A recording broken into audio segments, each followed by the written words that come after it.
All right, let's go ahead and get started. Good afternoon, everyone. Welcome to the CoreNet Carolinas virtual August program, Building Your Brand Through LinkedIn. I'm Steve Garrett with Atrium Health and a member of the CoreNet Carolinas Programs Committee. We continue to be in extraordinary times, and I want to first start out by saying I hope that you and all your loved ones are safe and healthy. I'd like to also thank our annual sponsors that you're seeing rotate on our screen. We could not have the #1 CoreNet chapter in the world without you all. Our world has changed, and just like today's program, much of our day-to-day interaction with each other has become virtual. Tuning up our social media skills during this pandemic is now as important as it ever has been, and for many of us, the primary business social media platform is LinkedIn. We are fortunate today to have an expert from LinkedIn that has worked with literally thousands of users to help them maximize the benefits that the LinkedIn platform has to offer. Before we proceed, I want to thank all the volunteers and sponsors that have made today's event possible. I'd like to now introduce my colleague, the famous Lamont Johnson, who's filling in for our president, Anna Marshall, who's on vacation this week. Lamont? Thanks, Steve. First of all, I want to thank all of you for joining this program today. We also want to thank our program committee chair, John Christenberry, and also leader for this program, Steve Garrett, my teammate, both with CoreNet and in Atrium Health, for putting this all together. We're very happy to have you today and echo all the comments that Steve mentioned around the environment that we're in today and how we're all just pushing forward in the virtual world, trying to make things happen. So we appreciate your participation in our Carolinas CoreNet programs event today, and we look forward to seeing you also in the future. As a reminder, a couple of reminders from a chapter standpoint, we have our mega event, which will be in a new format this year. We have virtual roundtables. The content submission due date is Monday, August the 10th, which is Monday. So we're looking forward to you guys participating in that virtual mega event on this year. We'll also have a virtual food drive starting next week. Look out for more information on that coming soon and in the different media avenues that we have for the chapter. Also, make sure that you're participating and connected with us on social media. Our channels like LinkedIn, Facebook, and Instagram are great ways to stay in touch with our chapter. And as you can see on the screen here, we have our virtual food drive starting August 13th that will be happening. We also have a networking event, a virtual networking event, speed networking, that will be happening on August the 19th. We still have opportunity for you to join and participate in that. Openings are still there for participation, so we hope to see you there in that event as well. And then lastly, I wanted to mention a couple things from CoreNet Global. We do have the virtual summit, which will be happening from CoreNet Global as well. The date for that is October 26th through the 27th, and want to make sure you're aware of that. This year, the theme will be for the power of real estate will be the theme for our virtual summit from a CoreNet Global standpoint. Also, Global has a new mobile app called the Source mobile app. If you haven't heard or seen that, please go out to the CoreNet Global website and check that out and download that mobile app on your phone. And then lastly, there's a new diversity and inclusion resources that we have from CoreNet Global out there for all our membership. So we want you to definitely take advantage of that as well. As Steve said before, we definitely want to thank all our sponsors, our annual sponsors, our gold, platinum, and also diamond level sponsors. Our diamond level sponsors on the screen here, CBRE, DPR, and JLL. We want to thank you for your participation again this year, and all our sponsors that help support our chapter. Once again, thanks for participating today. We know this is going to be a great event and a great learning from Orlando White, and I'll turn it back over to Steve Garrett. Okay, great. Before I introduce our speakers, our speaker, I should say, let me go through some technical details. All of you have joined this Zoom meeting on mute and will remain on mute during the entire meeting. If you want to ask a question, use the chat function. We're going to be monitoring the chat function, and we'll ask Orlando those questions at the end of the program. Orlando White is the head of community affairs manager for LinkedIn. His job is to ensure that LinkedIn's presence in the community is a positive one by partnering with local nonprofits, elected officials, and community leaders. He's led numerous sessions around the country teaching people how to maximize the value of LinkedIn, and we are really looking forward to hearing from him today. Orlando, we appreciate you joining us. The Zoom stage is all yours. Great, Steve. Thank you so much for that introduction. And hello, everyone. It's such a pleasure to be here with you. It's a little early here on the West Coast, but I'm very, very excited to kind of share a little bit more about not only the LinkedIn platform, but how you can really maximize it to enhance your online professional brand.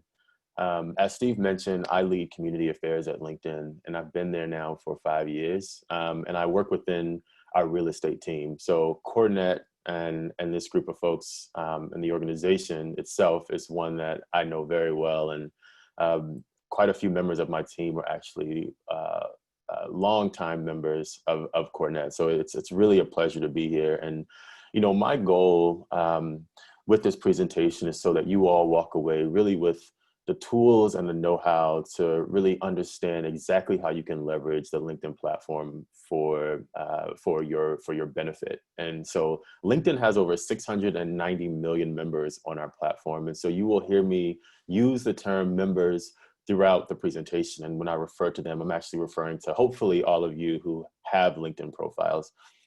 So with that, we'll actually go ahead and get started. So LinkedIn is really a place where you can build your online presence and realize your potential. And so there's some key areas that we will focus on during this presentation, and they include establishing your profile, actually creating one and building one from the ground up, building a powerful network, learning, realizing earning potential, and also thought leadership. And so building your professional brand on LinkedIn, this is really kind of a step-by-step guide to telling your story on LinkedIn. And it all starts with understanding that your online presence is key. You know, and as Steve mentioned earlier in the call, you know, our work has changed and the way we connect with one another has changed. And LinkedIn is the largest professional network on the internet. And so when we think about ways that we can stay connected with our colleagues, ways that we can really maintain and nurture relationships, what's key is kind of having a professional presence and being able to really kind of share your value as a professional on our platform. So why is building a professional brand relevant? Well, it positions you for success as you shape your career identity. It can yield better opportunities and also career success. It identifies your niche in today's ever-changing job market. It shows how your values align with your actions. And it also creates a platform to uplift colleagues as well. You know, when it comes to actually having a presence on LinkedIn, I think what's so powerful is that you're able to tell your story in ways that simply a resume doesn't allow. And so one of the questions that I'm often presented with is, what's the difference between a resume or a LinkedIn profile? And is one really more important than the other? And I actually say that they both go hand in hand. And while a resume is important in actually laying out all of your work experience, a LinkedIn profile really allows you to go in depth and really flesh out all the things that is really kind of difficult to include in a resume. And so, for example, if you were someone who was out of work for a couple of years, taking care of loved ones, or if you are a veteran that served in our military, or if you're someone who maybe took a more untraditional path and went to a boot camp, or if you're someone who just stumbled into real estate, right? Those are things that you can really share and expound upon on your LinkedIn profile. And through this presentation, I'll show you exactly how you can do that. So it all starts with a photo. Members with the photo get up to 9 more connection requests, 20 more times more professional views, and 36 times more messages. And people ask me, you know, why do these statistics, why do these stats actually matter? And they matter because when someone connects with you, when someone looks at your profile, those aren't just random people who are looking to learn more about you. Oftentimes those can be recruiters. Oftentimes those can be potential future employers. They can be former colleagues. And so those connection requests, those profile views are really, really important. And they don't need to be professional headshots. A lot of folks think they need to be, and they really don't. What's most important is that you're the only one in the photo, Perhaps it's, a situation where, it may make more sense for you if you work in real estate or construction to maybe take a picture, on a site, or, if you are someone who's a tech professional like myself, maybe it wouldn't make so much sense to actually take a profile photo wearing a suit. So I think what is important is that you just think about how your industry really aligns with the photo that you place on your profile. Second, of course, is adding your industry. There's more than 300,000 people that search by industry on LinkedIn every single week. And these people tend to be recruiters and those who are looking to hire. And so, there's quite a few different industries that you can place on your profile.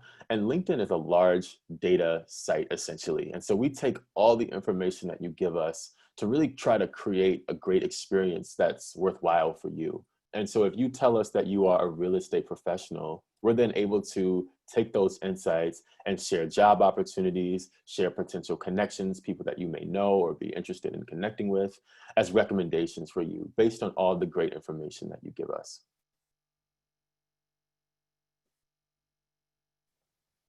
So drafting your compelling summary, I think this perhaps is the most important part of a LinkedIn profile because it allows you to expand on career accomplishments, aspirations, and strengths. And when I was talking a bit about the resume and the profile, this is where you can fill in some of those gaps.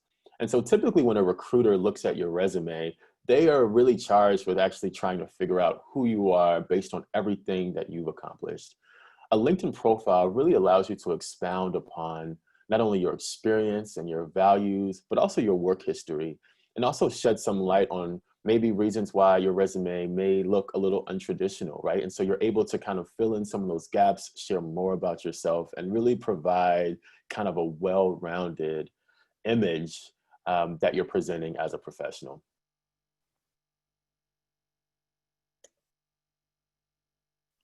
So 4 is detailing your work experience. Now, of course, this may seem like, well, of course, I would add my work experience to LinkedIn, but a lot of people don't understand that you can actually add media as well. So if you are someone who gives a lot of presentations, if you have any articles that you published, if you have, links to work or projects that you've led, this is a great place to actually highlight that. And it adds rich media and it really brings accomplishments to life. And you all can see on the slide presentation exactly how many people are engaging with your work experience when you're actually adding media. So that's something that I highly encourage folks to do because it really just brings, it brings things to life and allows people to interact with your past work experience in a different way.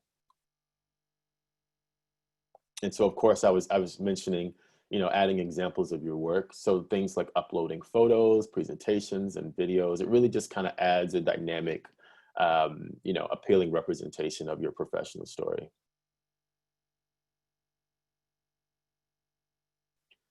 Six, so adding skills and getting endorsed. So there was a time where you could endorse someone for absolutely anything, and there really wasn't any due diligence that LinkedIn was doing to see, how well you could actually vouch for that person's skill set.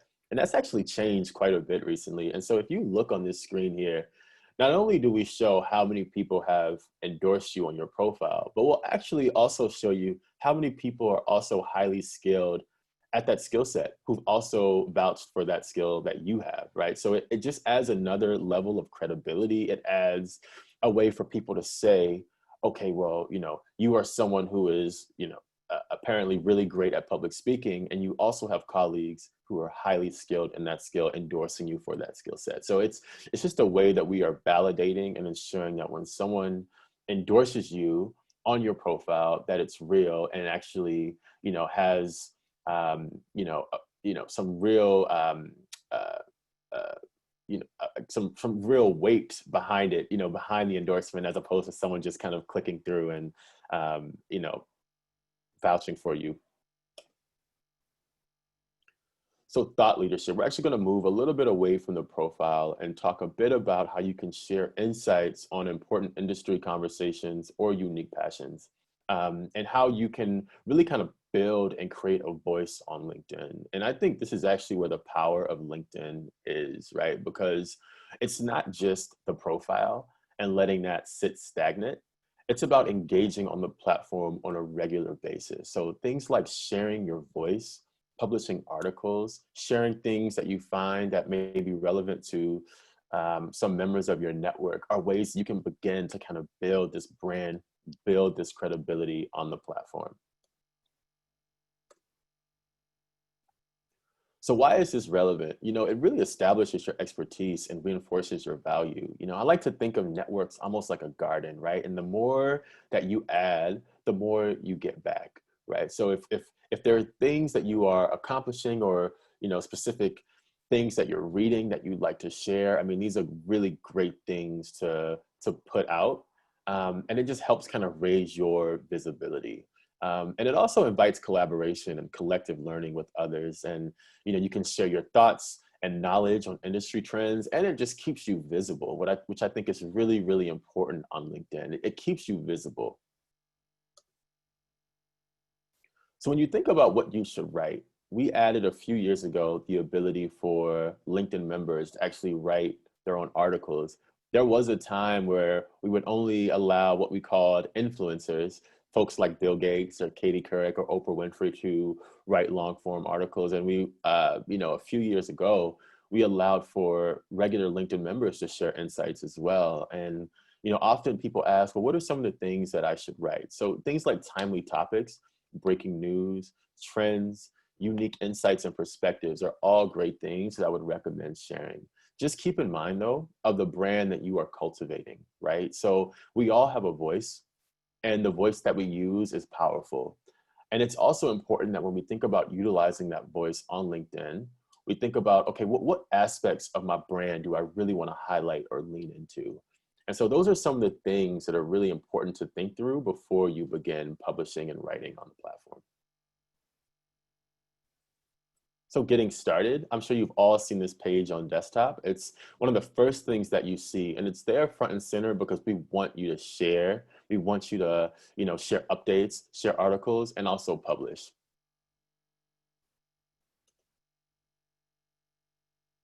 So building a powerful network, right? Staying top of mind with your connections for that next opportunity. And why this is relevant is because 70 to 80% of jobs actually aren't published. And we found that when it comes to getting a new opportunity, referrals matter such a great deal. And so when you're able to really maintain those relationships on our platform, it's really kind of a win-win ecosystem, right? And it allows you to kind of nurture relationships very similar to how, you know, back in the day there was the Rolodex. You know, LinkedIn, I like to think of it almost as like an online Rolodex where you're able to really kind of seek out new relationships, seek out, you know, business partnerships, and also kind of maintain old ones as well. And so your ability to unlock the knowledge assets of your network is actually part of your value.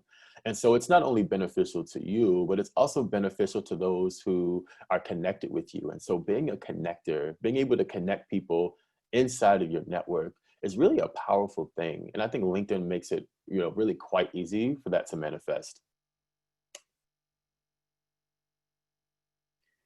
And we also encourage you to keep learning as well. So demonstrating aptitude and passion for what matters most to you. In 2015, we purchased a company called lynda.com.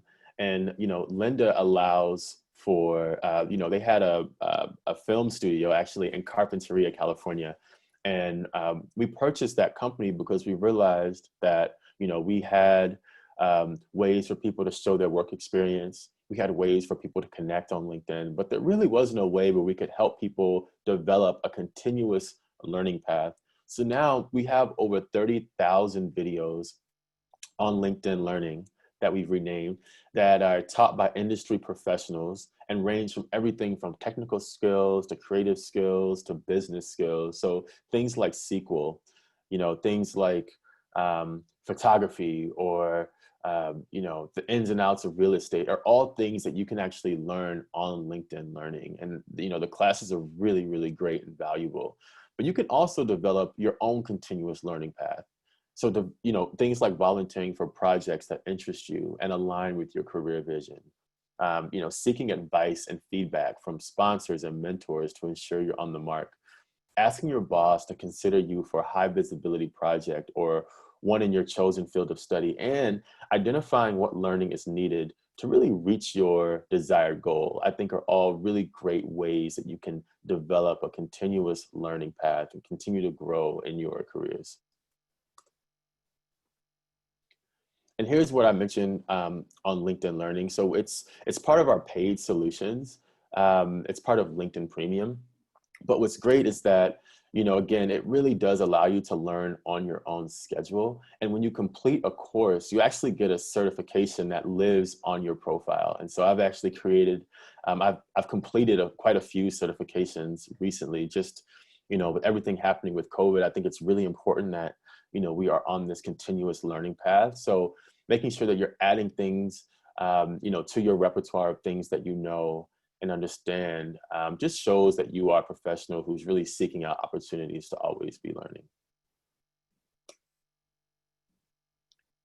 And finally, realizing your earning potential. So we created an app. It lives on desktop, and it's our LinkedIn Salary app. And so what it allows is for folks to understand, exactly how much, their role pays. And we find that that's relevant because 44% of workers who are satisfied ask for and get the salary they want. And 75% of people who ask for a raise actually get a raise. And so we found that if we actually take insights from LinkedIn members, right? So if LinkedIn members can actually input their own salaries, and we couple that with data from the Department of Labor, we're actually able to provide a quick snapshot for members on exactly how much their role, depending on where they live, pays. And that just gives someone the ability to really kind of understand and realize their earning potential.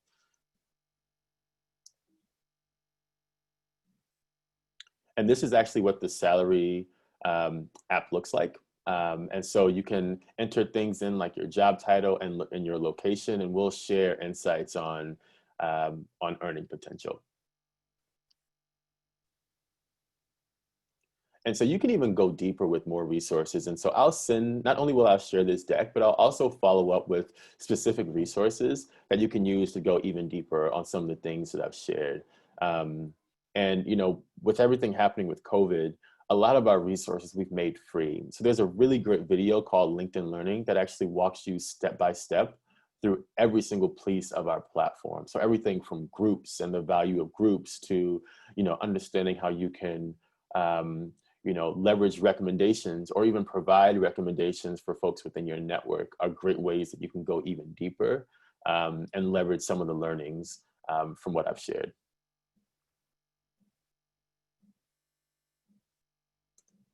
Great. So I did want to use the rest of this time just to answer any questions and see if there's kind of anything in the chat that I can speak to.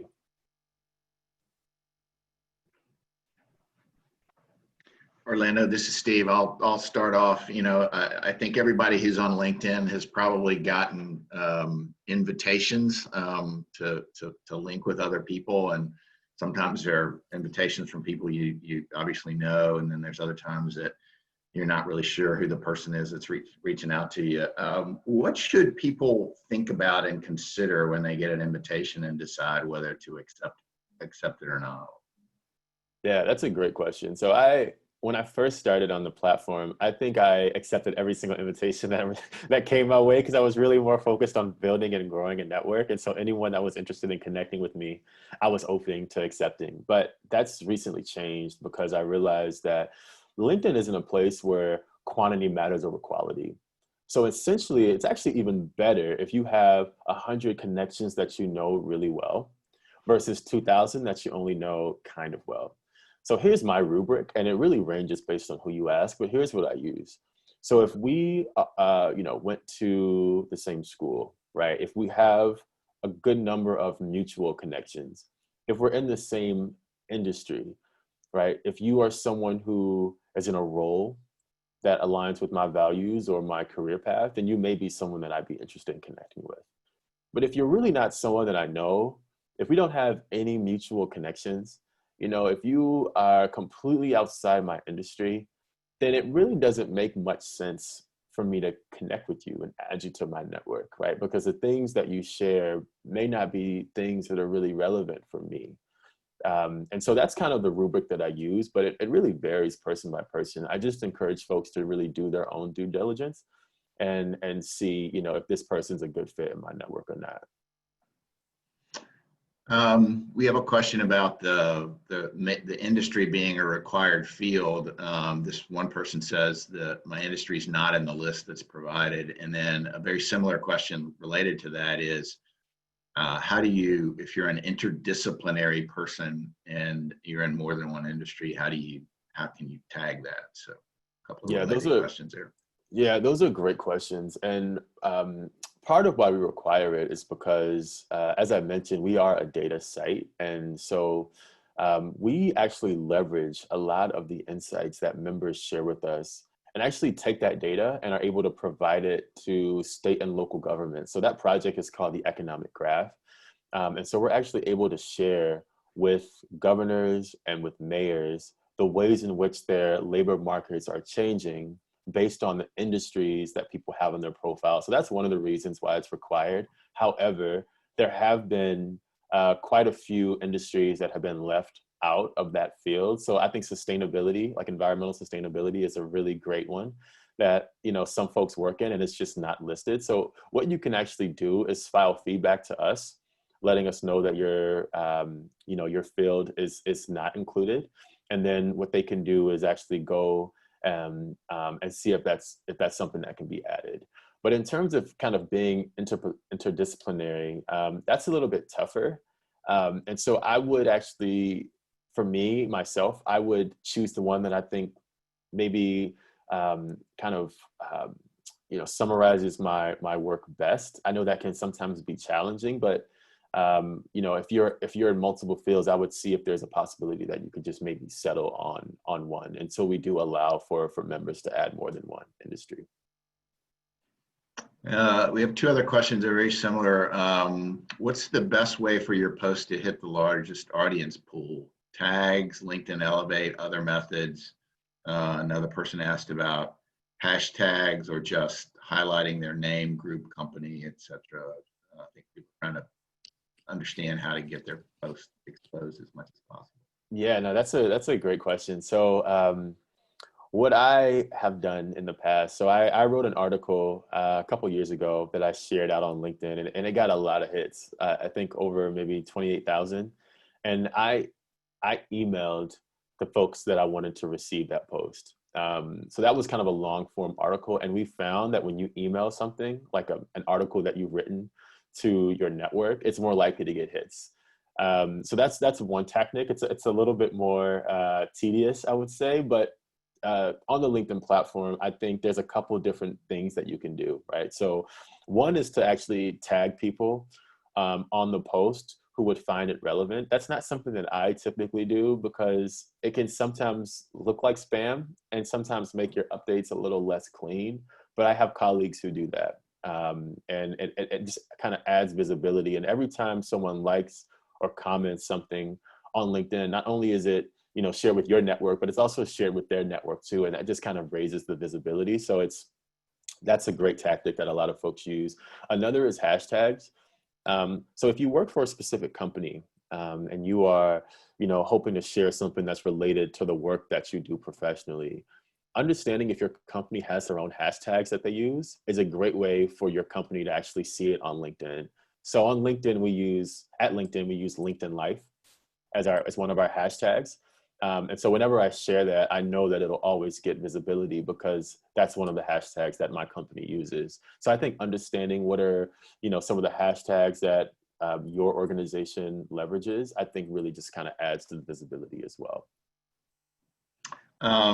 Another question about, we discuss privacy settings. Mm-hmm.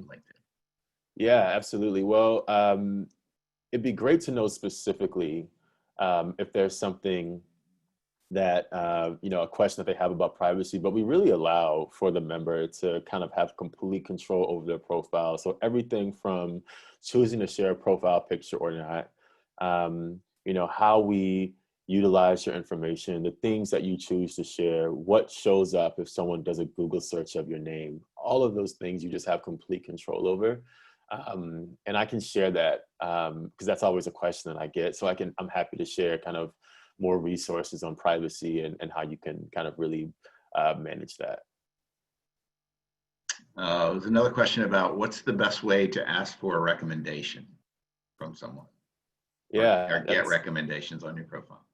Yeah, that's great. That's a great question. So there's a couple different ways you can do it. I personally, for myself, I ask for recommendations when I'm still working with that person, because for me, it's just, it's easier to hold them accountable if I'm seeing them on a regular basis or working with them on a regular basis. So I would say if the relationship is still fresh, that increases the likelihood that they will write you a recommendation. But I think also reciprocity on LinkedIn goes a long way too, right? And so if you're asking for something, I think giving something in return is always great. And that, I think that's consistent across the board, whether it is recommendations or endorsements.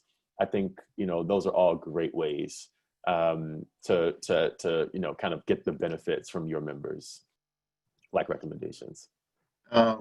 There's another question. I was going to ask you this anyway. I appreciate that you didn't turn today's presentation into a commercial, but people want to know about LinkedIn Premium. And specifically, the question is about LinkedIn Premium versus Sales Navigator. So what are the sort of essential benefits you see about LinkedIn Premium, and I don't know what Sales Navigator is. So maybe. Yeah. Well, I'll answer the Sales Navigator question first, because I'm sure a lot of folks are a little confused by that. So that's actually one of our products that we sell. LinkedIn is a B2B business. And so we, because of our network and because of the number of professionals that we have on our platform, we're able to create products that, just couldn't exist anywhere else. So Sales Navigator allows sales professionals, fundraising professionals to actually get warm introductions, leveraging their own networks and their own companies. So for example, if I am trying to, make a deal with a VP of sales at a startup, instead of me reaching out to that person cold, I'm able to see through Sales Navigator who I'm currently connected to that knows that professional. And I'm also able to see the people at my company who potentially know that VP of sales so that they can make that warm introduction for me. And Sales Navigator provides tons of resources and information on that individual and allows you to kind of add companies or organizations into a list where you can see the updates or their shares or how their business is doing, so you can reach out at the perfect time. And so that is kind of one of our business lines. And I would say it's great, but it's really only good, I would say, if you're doing an extensive amount of outreach. I think LinkedIn Premium is really a better fit more so for consumers. It gives you access to really great insights. So if you apply for a job or you're interested in a job, we'll tell you how you stack rank against everyone else who's applied for that job based on the information that's on your profile. And we'll actually use different percentages to show you how well you stack rank against everyone else who's applied. We're also able to give you access to LinkedIn Learning. As I mentioned, has thousands of courses that are taught by industry leading professionals. And we're also, allow you to see who's looking on your profile. You just kind of get more control and more data and more insights with LinkedIn Premium. LinkedIn.com, like our free site, is great. And there's a free trial for Premium, so you can check it out and see if it's relevant for you. Just make sure that you cancel it if you don't want to get charged after that first 30 days. Got it. There's another question about, I guess people do this, they hide their profile. They don't really understand why people hide their profile. So. Yeah, that's a good question. And I don't know if I'm the best person to answer this. I think some people will hide their profile picture, right? And I think, people will do that for a number of reasons. And, I've actually heard feedback from folks that, they choose to do that because of whatever reason. And I think they're all valid, right? So it's really up to the member and why they're choosing not to show their profile. I mean, in some cases, they're really only looking to connect with people that they really know well. And so being found on the platform isn't something that is of interest to them. They may just use it more so for research or, understanding, different members of their networks or things like that, and really just aren't looking to connect with many people. And that's totally fine. So I think that question can, probably be answered many, many different ways. Yeah, and related to that, I noticed some people use their first name and then their last name initial, and they don't put their full last name in there. Mm-hmm. Probably it's some of the same kind of thing, I would think. Yeah. A question that I had, this tends to apply more to Facebook and Twitter, but 5-6 years ago, we didn't know what fake news was, and now we talk about that all the time, and we talk about things that get disseminated on social media that are false or misleading or could be damaging to an individual or company. It doesn't seem to affect LinkedIn as much as the other two platforms I mentioned, but I'm sure you talk about it internally. Can you kind of talk about what LinkedIn's had to do to address those kind of concerns? Yeah, that's a great question. I think we have the benefit. One, we have a really great editorial team. And so they've done a really thoughtful job of curating relevant news on our site. And so because of that team and because of our intentional focus on being professional on our network, we've been able to kind of circumnavigate a lot of the issues that some companies or sites like Twitter or Facebook have fallen into. But we've had our own issues as well, right? And we haven't been absolved from folks sharing information on our platform that isn't true. But one thing I can say is that trust is really important. And at the center of LinkedIn, our business model isn't ads, right? Like the way that we actually make the bulk of our money is through a platform called LinkedIn Talent Solutions. And that allows organizations to leverage LinkedIn almost like a database to find the exact talent that they're looking for. And so at the center of our business model are our members, are all 690 million people that have a profile. And so it's incredibly important for us that we are building trust and that they trust our platform. And so that's why we have such a focused approach when it comes to making sure that the things that are shared are true. Because if our members lose trust in our platform, then that also is the end of our business, right? So that's why we've been able to kind of prioritize truth, right? Because without it, members wouldn't feel comfortable sharing their information on our site. Another question, can you create groups on LinkedIn? I teach, and I'm thinking of ways to elevate our design program. And in parentheses, it says in addition to the students individually. That's great. Yeah, absolutely. I think groups are fantastic, and they're ways for you to continue to maintain relationships over time. I'm a part of many groups on LinkedIn. I know CoreNet has a group on LinkedIn. So it's really quite simple to actually create one. And once you create it, you're actually the administrator of it. So you are the one who's responsible for, who is able to join the group, whether you want the group to be unlisted, whether you want people to have to request to join before entering. So I can send that as a follow-up, just like a quick step-by-step guide on how you can create a group and manage it.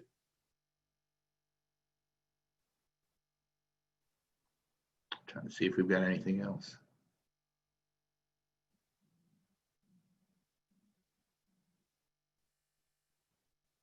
I think there's a question on LinkedIn Elevate. Yes. I missed that. Sorry, thank you. No worries. So Elevate is a platform that I believe we have chosen to sunset, and so it's not one that I think we are continuing to put additional resources behind.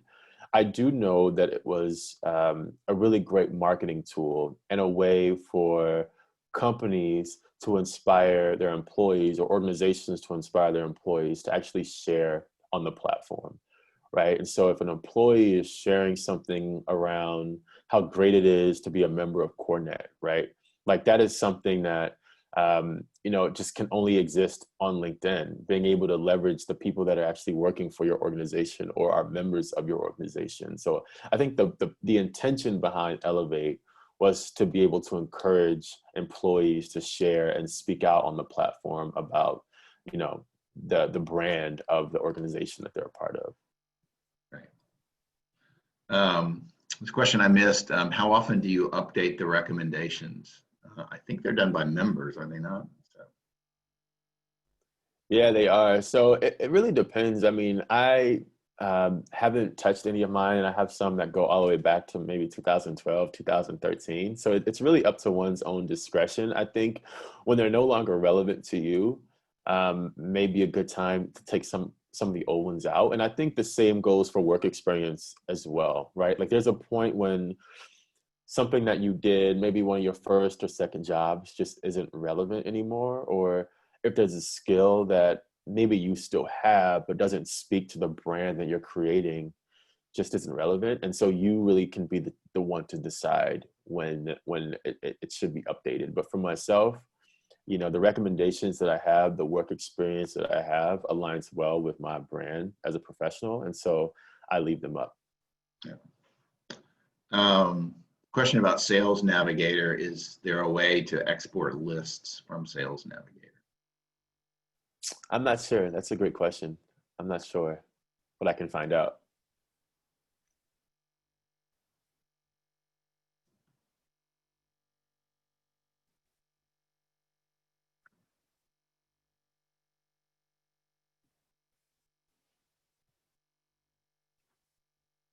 Yeah, there's a shout out about your shirt, Orlando. I don't know if anybody wants to buy that shirt or not. Can you get it? Yeah, no, Is there a LinkedIn store? It's an exclusive. Yeah, unfortunately, we can't. This was not available for sale, but thank you. I appreciate it.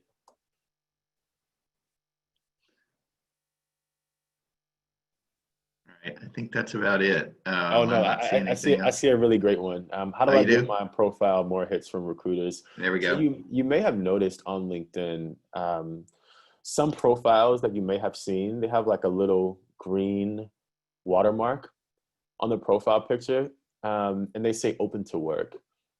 And so right when COVID was, you know, uh, had begun to happen, you know, our CEO realized that there is an extensive amount of people who are out of work. And what's a way that we can leverage our platform and really highlight people who are looking for their next opportunity. So that's actually one of the fastest ways that I think you can get more hits on LinkedIn. So when a recruiter reaches out to someone, right, when they send an email, they actually have to pay for that email. And so it's important that when they send a message, that they are writing to people who, you know, are likely to write back. And so sharing that you're open to work, you can add that on your profile, and allow for recruiters to actually see that you're open to opportunities and that you're more likely to respond to their messages. And so that's a great first step, I would say, to getting more hits from recruiters. And then also just making sure that, you know, you have a great profile, all your information's up to date, that you have a profile picture. I think those are all great ways to make sure that recruiters are looking at your profile.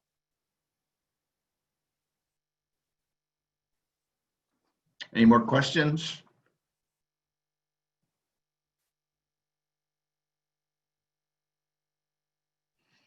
All right, we'll wrap it up. Let's have a virtual round of applause.